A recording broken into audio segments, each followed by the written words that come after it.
हमारा अगला session political किस्से, जिसके लिए मैं मंच पर आमंत्रित करना चाहूंगा आदरणीय फिरंगी प्रसाद जी को, कुमार हर्ष जी को और मधुसूदन तिवारी जी को। जी आए सर, बैठे। इटावा के एक कलेक्टर ने बनाई एक पार्टी, नाम रखा कांग्रेस। कहा गया साम्राज्य के खिलाफ सेफ्टी वॉल्व का काम करेगी, मगर मुंबई के वकीलों ने उस अवधारणा को बदल दिया और कांग्रेस देश की आजादी के लिए लड़ने वालों का एक संगठन, इकलौता नहीं, एक संगठन बनके उभरी। 1952 देश में पहले चुनाव हुए, कांग्रेस जीती और लोगों को लगा कि ये बरगद तो कभी नहीं गिरेगा, इसकी जड़ें इतने भीतर बैठ चुकी हैं, कोई कैसे हिला पाएगा।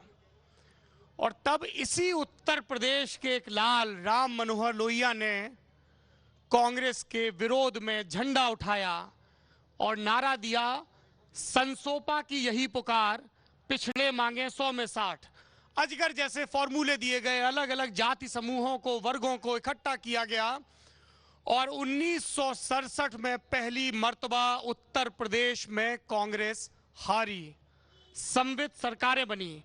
फिरंगी प्रसाद जी, आपका राजनीतिक करियर भी लगभग तभी शुरू होने को था। 69 में आप पहली मर्तबा चुनाव जीते। जी हाँ। लोहिया जी का निधन हो गया। जिस अस्पताल में उनकी मौत हुई, कथित तौर पर डॉक्टरी लापरवाही के चलते, देखिए उस मुल्क का काम करने का तरीका, उस अस्पताल का नाम रख दिया गया लोहिया अस्पताल।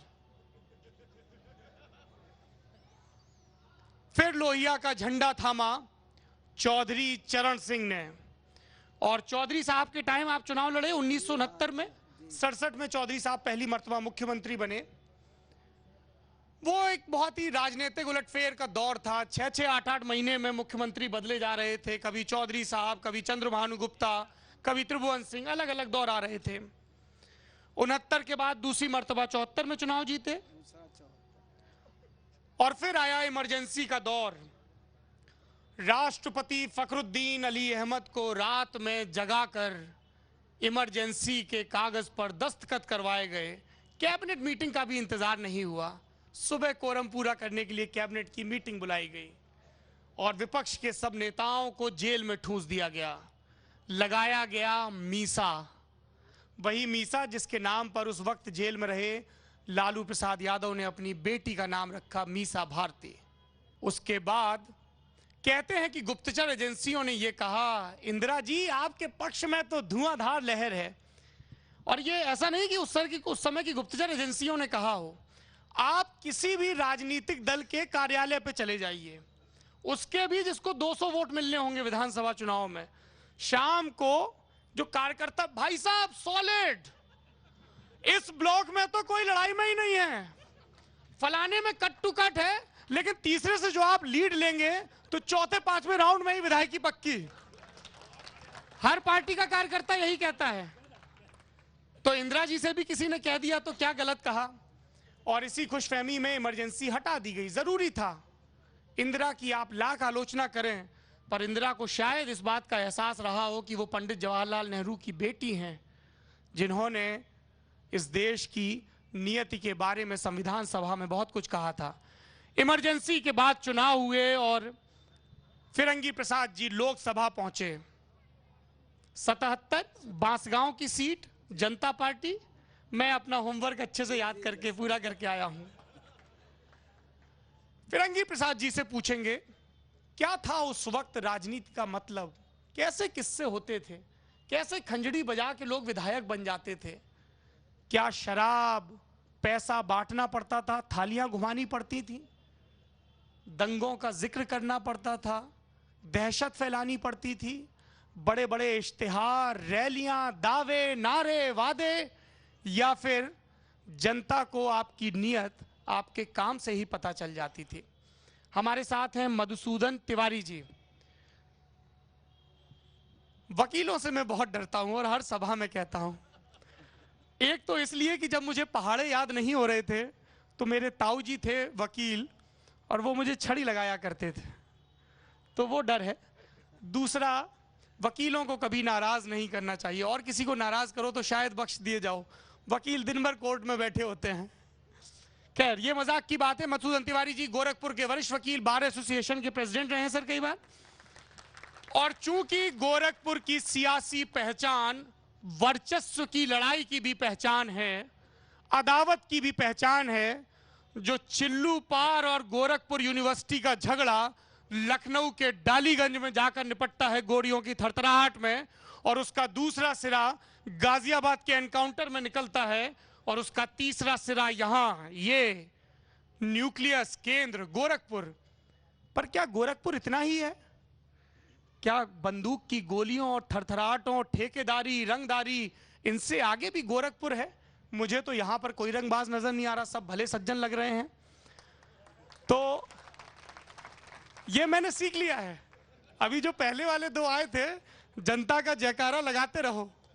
मसूद तिवारी जी से जानेंगे क्या है न्याय व्यवस्था का मामला, क्यों यहां पर गोलियों का राज रहता है, आखिर ऐसा क्यों हो गया है कि बाहुबलियों को ही लोग नेता मानने के लिए विवश हैं? ये विकल्पहीनता है या कुछ और? कुमार हर्ष जी वरिष्ठ पत्रकार रहे हैं, बीबीसी और इंडिया टुडे से जुड़े रहे हैं, और इस वक्त शिक्षक हैं। फिरंगी प्रसाद जी, मेरा पहला सवाल, आप मेरे बाबा की उम्र के हैं। जब आप अपना आखिरी कार्यकाल पूरा कर रहे थे तब मेरी पैदाइश हुई, 83। क्या था सर उस वक्त? मतलब हम लोगों को तो लगता है कि ये किस्से कहानियों की बात हो गई, जैसे माँ छुटपन में सुनाती थी, अच्छा करोगे तो परी आएगी, सुबह बिस्तर के बगल में लड्डू मिलेगा, होमवर्क पूरा करोगे तो दूध शरीर को लगेगा। एकदम परियों की कथा सी लगती है कि ऐसे भी नेता हुआ करते थे जो तमाम ऐशो आराम से दूर रहते थे, जनता के लिए सुलभ रहते थे। आप जब पहली मर्तबा चुनाव लड़े तो कैसे चुनाव लड़े, क्या नारे थे, कैसे घूमे, क्या है सर वो अनुभव, बताइए। मैं गोरखपुर के उपस्थित प्रबुद्ध वर्ग, नौजवान, अनुभवी, हर वर्ग से जुड़े हुए लोगों को पहले प्रणाम करके मैं अपनी बात शुरू कर रहा हूं। जब पहली बार मैं चुनाव लड़ा तो इंटर कॉलेज में मास्टर था, अपने गांव बिशनपुरा, थाना जंगाम पड़ता है, और वहां से मुझे टिकट की सूचना नहीं थी। एक अखबार में आया था तो लोग मुझसे मिले, और वो चौधरी चरण सिंह का समय था, बीकेडी बन चुकी थी, और मैं स्कूल छोड़ करके जनता के, इसके पूर्व 1967 में संसोपा पार्टी का मैं प्रचारक था, और उसमें मोलहू प्रसाद जी और उनके चचा रामपत जी थे। तो रामपत संसोपा से होकर के वो कांग्रेस में आ गए थे, जनता में बहुत रोष था, तो मुझे टिकट मिला, और चौधरी चरण सिंह जी जनता में करीब 52 गांवों का, इसी राप्ती का 16वां किलोमीटर पर दो हिस्सा हो जाता है, राप्ती और गुर्रा नदी का दोआबा, 52 गांव के बीच का मैं निवासी हूँ। और वहाँ जब ऐसी बात फैली तो लोगों ने बहुत तेज़ी से वहाँ से अपना प्रचार शुरू कर दिया। और मैं जब टीचर था तो वहाँ एक मजीठिया साहब सरदार नगर के, उसके अध्यक्ष थे स्कूल के, उन्होंने कहा कि नहीं आप इस्तीफ़ा दे दीजिए। मैंने कहा ये प्राइवेट स्कूल है। तो इस तरह से मैंने इस्तीफ़ा नहीं दिया। अंत में जब जीत गया तो कहे कि अच्छा इस्तीफ़ा अब नहीं रहेगा, और चौधरी चरण सिंह के पास वो चले गए। चौधरी चरण सिंह ने टिकट मुझको दिया, और ये कहा चौरी चौरा के सभा में कि मुझे कोई पता नहीं है इसका, उम्मीदवार तो मैंने दे दिया है, और उम्मीदवार अगर चोर हो, बदमाश हो और लंगोट का पक्का न हो तो मैं कह के जाता इसको हरा देना, इसको हरा देना। ये कह करके कहे, और तो मैं क्या कहूँ, अब इसके विषय में कुछ नहीं जानता। चले गए, और बीकेडी से जनता में मैं अपना प्रचार केवल 300 रुपये चौधरी चरण सिंह ने दिया था, 300। और उसके बाद जनता ने मुझको पैसे दिया, तेल भराया, एक गाड़ी केवल चलती थी, और उसी से मैं जीत गया। अब रही बात जनता में मैं साइकिल से ही चलता रहा, लोगों के हर काम में पहुंचता था। शादी विवाह जो भी आयोजन सामाजिक होते थे उसमें मैं जाता रहा। तो जनता से इतना लगा रहा कि जनता ने मुझको फिर 1974 में मुझको फिर उन लोगों ने टिकट दिया, चौधरी चरण सिंह ने। तो फिर मैं चारों ओर मैं साइकिल से ही चलता था। दोपहर में कहीं हो जाता था प्रचार में तो सतुआ घोल करके हम लोग 2-4 आदमी रहते थे, पैसे थे नहीं, गाड़ी नहीं थी, एक ही गाड़ी से सब हो जाता था। तो इस तरह से दूसरी बार जब फिर चौधरी चरण सिंह आए और चौरी चौरा से गुजरने लगे तो कहे कि मैं यहाँ सभा नहीं करूँगा। लोग बहुत घेरे, बहुत उनको आग्रह किए। 5 मिनट के लिए चौरी चौरा में आ गए। उन्होंने कहा देखो आप सब बोलोगे कि हम बोल दें, तो लोगों ने कहा कि आप बोल दीजिए। कहना मैंने इसकी जांच करवा लिया इस लड़के की, एक पहली बार के एमएलए वाले में, और अब की बार मैं कह रहा हूँ कि इसकी कहीं कोई शिकायत 5 रुपये तक लेने की नहीं है। इसके बराबर ईमानदार हो सकता है, इससे बढ़ करके नहीं होता है। बोलिए, आप लोग जवाब देंगे, इसको जिताएंगे? लोगों ने कहा जी हाँ। और फिर मैं ये बहुत अद्भुत है फिरंगी प्रसाद जी आपसे सुनना, क्योंकि आपने बिल्कुल शुरुआत में कहा कि एक कैंडिडेट हमारी पार्टी छोड़ के कांग्रेस में चला गया तो जनता में रोष हो गया जी। अब तो सुबह कोई और टोपी, शाम को कोई और गमछा, और जो सुबह वाली लिस्ट में, जैसे आपको तो अखबार से पता चला, जो सुबह वाली लिस्ट में नाम ना हो तो दोपहर तक किसी और सिंबल पे पर्चा। लौटेंगे आप पर। मधुसूदन जी, ऐसा क्या है गोरखपुर में जो बंदूकों की तड़तड़ाहट से ही यह तय होगा कि सियासत की चौधराहट किसके हक में है? क्यों गोरखपुर की यह पहचान बन गई है कि यहां पर जो बाहुबली होगा वही पोस्टर बॉय होगा राजनीति का?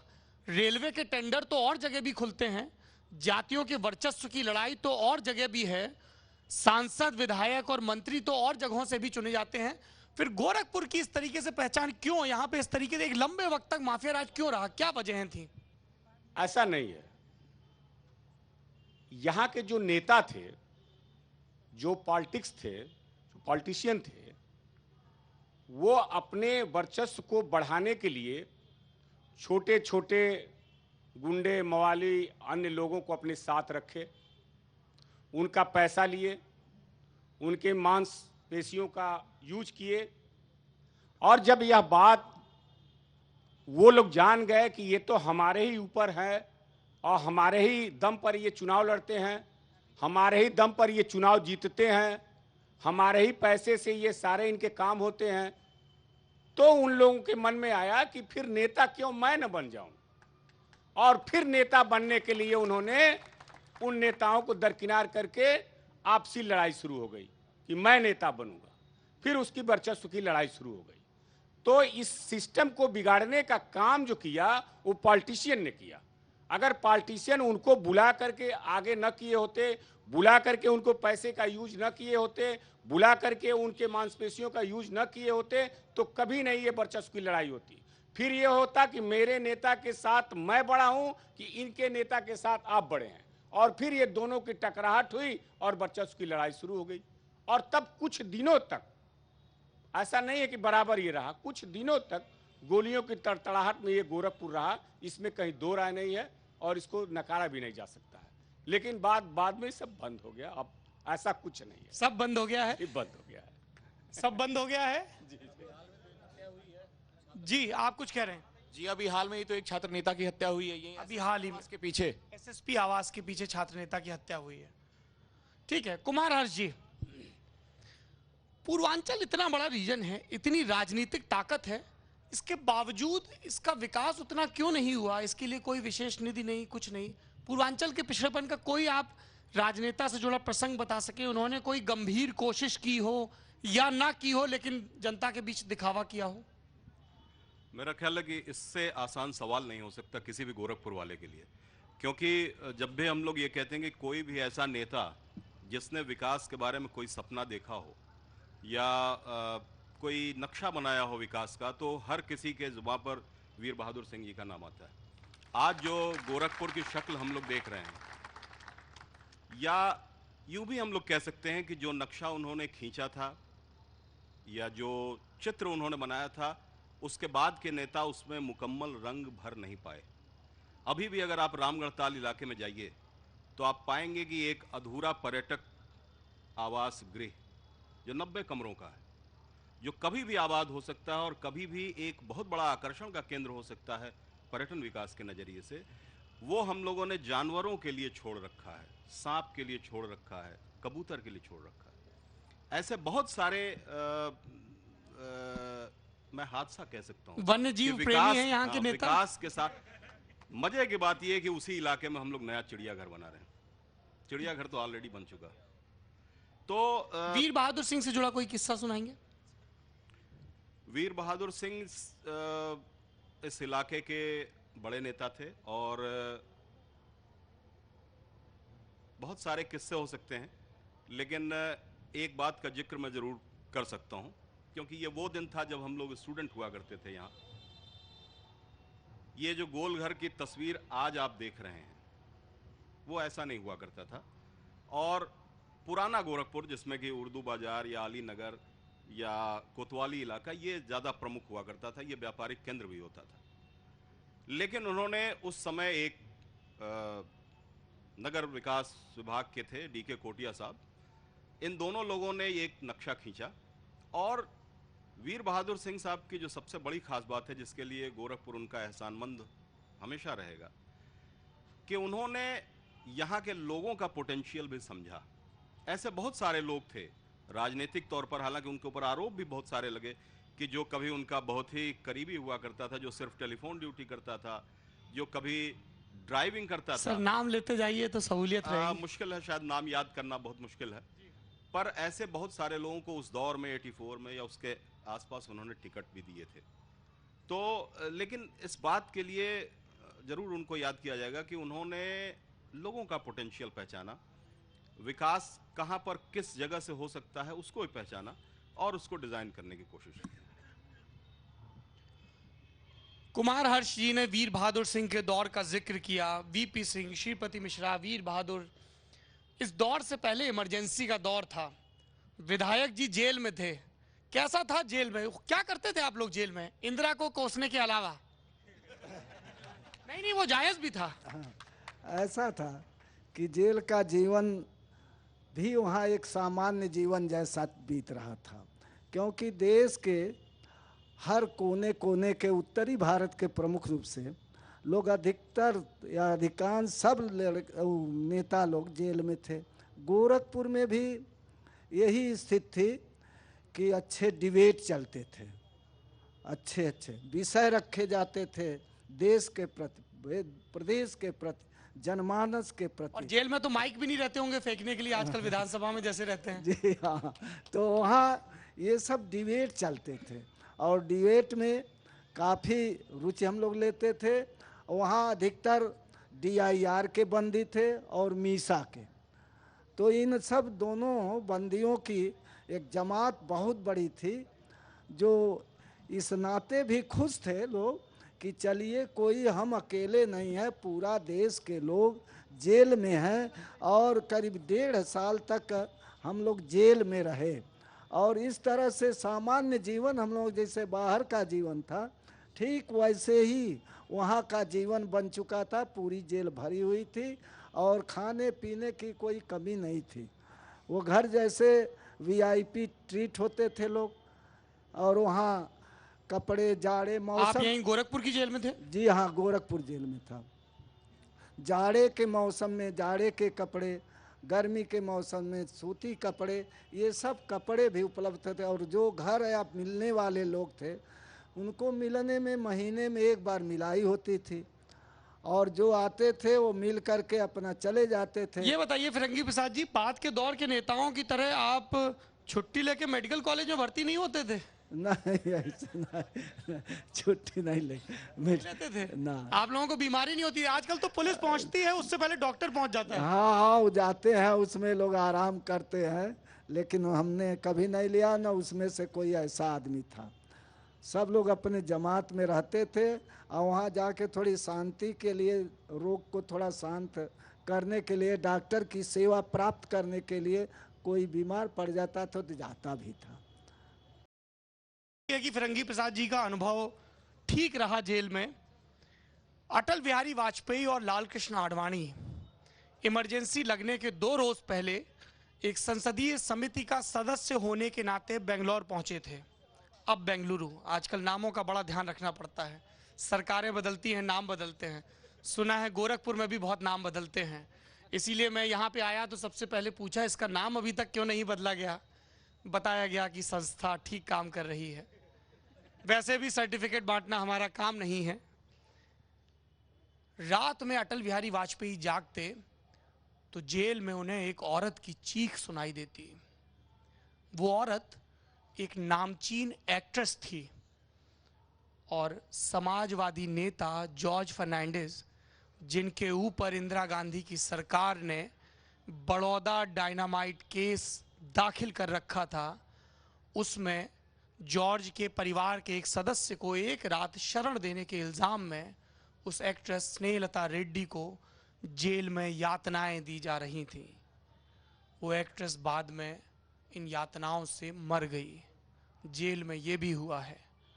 जेल में जेपी भी रहे हैं। चंडीगढ़ की जेल में थे जेपी, जयप्रकाश नारायण, और वहां पर भी उनको ऐसी बीमारियां हुई कि इमरजेंसी के 1.5-2 बरस बाद ही उनका देहांत हो गया। और जेपी के चेलों ने भी ऐसी हालत कर दी थी कि शायद जेपी जीना भी नहीं चाहते थे। एक कटु सत्य यह भी है, जेपी को आधा होश होता था और कागजों पर दस्तखत करवा लिए जाते थे। यहां से ज्यादा दूर तो नहीं है ना बलिया? बलिया के बाबू साहब चंद्रशेखर अपनी किताब में लिख गए हैं कि जेपी के दस्तखत से मुझे जनता पार्टी के अध्यक्ष पद से हटा दिया गया, और जब मैंने जयप्रकाश नारायण जेपी, जिन्होंने संपूर्ण क्रांति का आह्वान किया था, उनसे पूछा तो उन्होंने इनकार किया। वो भी एक दौर था, इनकार और इकरार होते थे। मधुसूदन जी, आप वकील हैं, कोर्ट में कई तरह के मामले आते हैं, नेताओं के मामले भी आते हैं। नेताओं के मामले में पुलिस की ढील रहती है, वकीलों की पैरवी दलील तगड़ी होती है, या जज साहब की नज़र घूम जाती है? क्योंकि कई मामलों में जेल में भेजे जाने के बावजूद, जैसा मैंने फिरंगी प्रसाद जी के प्रकरण में संदर्भ में जिक्र किया, कोई अस्पताल पहुंच जाता है और वहां से चलता रहता है, किसी का जेल से ही काम चलता रहता है। कैसे हो जाता है सर ये? अब न्याय व्यवस्था में सेक्शन बने हुए, कोई आदमी बंद होकर के पुलिस को लेकर आवे तो उसका मेडिकल अवश्य कराया जाए। क्योंकि अगर वो कहता है कि हम बीमार हैं, हमारा धड़कन बढ़ गया है, हमको ब्लड प्रेशर है, शुगर है, ये है, वो है, तो उस स्थिति में सेक्शन 52 है, जिसमें कोर्ट को ये अधिकार है कि उसको डॉक्टर के पास उसको भेज दे, उसको चेकअप के लिए। इसी का फायदा अब नेता उठाते हैं कि जेल के डॉक्टर को मैनेज करते हैं। जेल के डॉक्टर के पास वो मरीज जाता है, चाहे नेता जाते हैं, चाहे बड़े अपराधी जाते हैं, चाहे गुंडे जाते हैं, वो बेचारा डॉक्टर शरीफ आदमी तुरंत कहते हैं कि तुरंत लिखो कि हमको मेडिकल कॉलेज चेकअप कराया जाए, तुरंत लिखो कि पीजीआई भेजा जाए, तुरंत लिखो कि सिविल हॉस्पिटल भेजा जाए। डॉक्टर लाचार, नेता वर्चस्व वाला, वो डॉक्टर बेचारा लिख देता है। मेडिकल कॉलेज पहुंच जाते हैं तो वहाँ किसी डॉक्टर की हैसियत नहीं है कि वो लिखे कि ये फिट हैं और ये वापस जेल चले जाएं, और इस कायदे से वो वहाँ जेल में पड़े रहते हैं, जेल में पड़े रहते हैं, हॉस्पिटल में। वो वाकई फिट नहीं है समाज में लौटने के लिए। ये तो मैं नहीं कह सकता हूँ समाज में लौटने के फिट नहीं है, लेकिन वो अपने को डॉक्टर के द्वारा अनफिट दिखा करके medical college, civil hospital, PGI पड़े रहते हैं, और कोई डॉक्टर लिखता नहीं जब तक हाई कोर्ट और सुप्रीम कोर्ट उन डॉक्टरों से फिर से रिपोर्ट नहीं मांगी जाती है, फिर से उनका मेडिकल चेकअप नहीं कराया जाता। बाहरी डॉक्टर आकर चेकअप करते हैं, तब जाकर के ये होता है कि तो बेमतलब का इस हॉस्पिटल में एडमिट हुआ है और इसको कुछ नहीं हुआ, तब वो जेल जाते हैं। तो ये हमारे सिस्टम का दोष है कि न्यायालय तो काम करता है सेक्शन के अनुसार, धारा के अनुसार उसके जो दिया गया है, लेकिन उसके बाद जो हमारी मशीनरी है, डॉक्टर हैं, मेडिकल कॉलेज है, पीजीआई है, ये सारे लोग उन नेताओं से, उन गुंडों से, उन माफियाओं से दबे रहते हैं और वो सही काम नहीं करते हैं, जिसके वजह से नेता जो है वो हॉस्पिटल और मेडिकल कॉलेज का फायदा उठाते रहते हैं। समय की कमी है कुमार जी, ये तो सिम्टम्स बता दिए वकील साहब ने। फिरंगी प्रसाद जी ने एक दूसरा श्वेत पक्ष भी दिखा दिया, श्याम पक्ष का लगातार जिक्र हो रहा है। एक पत्रकार के तौर पर आपके लिए गोरखपुर की कौन सी घटना सबसे बड़ी रही जिसका यहाँ के सियासी परिदृश्य पर सबसे गहरा असर रहा हो? ये बहुत मुश्किल सवाल है। आपने पहला सवाल जितना आसान पूछा था, दूसरा सवाल उतना ही मुश्किल पूछा है। और गोरखपुर की कोई ऐसी सियासी घटना जिसने बहुत ज़्यादा फर्क पैदा कर दिया हो, ये बहुत विश्वास के साथ कहना मुश्किल है। हालांकि फिर मैं वह बात दोहराऊंगा कि वीर बहादुर सिंह जी का न होना, हाँ, ये गोरखपुर के लिए का मर्डर, ये हरिशंकर तिवारी का कल्याण सिंह की सरकार में मंत्री बनना, माननीय मंत्री बनना, योगी आदित्यनाथ की राजनीति, हिंदू युवा वाहिनी का गठन, क्या है वो मोड़, कहाँ है, पड़ाव कहाँ है? देखिए, ये बहुत सारी घटनाएं जिन्होंने अलग अलग वक्त पे गोरखपुर के सियासत को प्रभावित जरूर किया है, पर इसमें से कोई ऐसा हो जिसको कि हम लोग कहेंगे टर्निंग पॉइंट है, वो बहुत मुश्किल है। गोरखपुर की सियासत का इनफैक्ट जब भी हम उसके कैरेक्टर की बात करेंगे तो उसके लिए गोरखपुर के कैरेक्टर और गोरखपुर का जो अपना मिजाज है, क्या है उसको समझना बहुत जरूरी जी, है। बताइए। और ये बात मनोज मेहर जब शुरू कर रहे थे तो उन्होंने प्यार मोहब्बत की बात शुरू की थी। यहाँ पर एक 1938 में एक शायर आए थे, रियाज खैराबादी साहब, और उनकी बड़ी लंबी गज़ल है गोरखपुर के बारे में कि हाँ, वो तेरी, जी, आप पहली लाइन मेरे ख्याल से ये थी यार। जी बताइए। हाँ, वो गलियां याद आती हैं जवानी जिनमें खोई हैं, बड़ी हसरत से लब पे जिक्र गोरखपुर आता है। नहीं, ये रियाज साहब की नहीं, अच्छा, रियाज साहब की वो वाली गजल मैं याद करना चाह रहा हूं कि जिसमें उन्होंने ये कहा कि जिसे आके न जाना हो वो आए गोरखपुर। वो गजल पूरी लंबी मतलब बहुत सारे शेर हैं उसमें। तो ये गोरखपुर का कैरेक्टर है कि ये लोगों से बहुत मोहब्बत करता है। और ख़ास बात आप ये देखिए कि वो फिराक गोरखपुरी जिनके नाम में गोरखपुर है, उनको अपनी प्रसिद्धि गोरखपुर से तो उसका कोई रिश्ता नहीं बना, वो बाहर गए और प्रसिद्ध हुए। लेकिन बहुत सारे लोग जो गोरखपुर के नहीं थे, और ये सिलसिला मधुकर दिघे से लेकर योगी आदित्यनाथ तक जुड़ता है, ये सब यहाँ आए और गोरखपुर ने उनको अपना लिया। गोरखपुर की एक खास बात ये है, और इस कैरेक्टरिस्टिक्स को हम लोग बहुत सारे इलेक्शन में भी देख सकते हैं। जैसे अगर हम ये कहें कि पिछले 28 साल से गोरखपुर के सांसद का पता नहीं बदला, 28 साल से गोरखपुर के एमपी का पता है केयर ऑफ गोरखनाथ मंदिर गोरखपुर, वो चाहे अवैधनाथ जी रहे हों और चाहे ये। वहां पर एक बार सांसद दिग्विजय नाथ जी रहे हैं, 4 बार एमएलए और 4 बार एमपी अवैधनाथ जी रहे हैं, 5 बार एमपी ये रहे। और ये हम लोगों को पूरे पूर्वांचल में और गोरखपुर के आसपास दिखता है।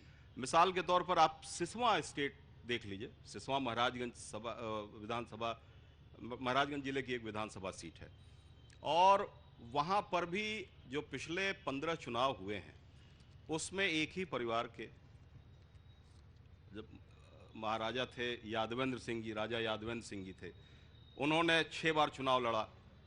उसके बाद उनके बेटे शिवेंद्र सिंह जी लड़ रहे हैं, और उसी मतलब लगातार इन 16 चुनावों में से 11 बार जनता ने उन्हीं को अपना मोहब्बत, अपना प्रेम दिया है।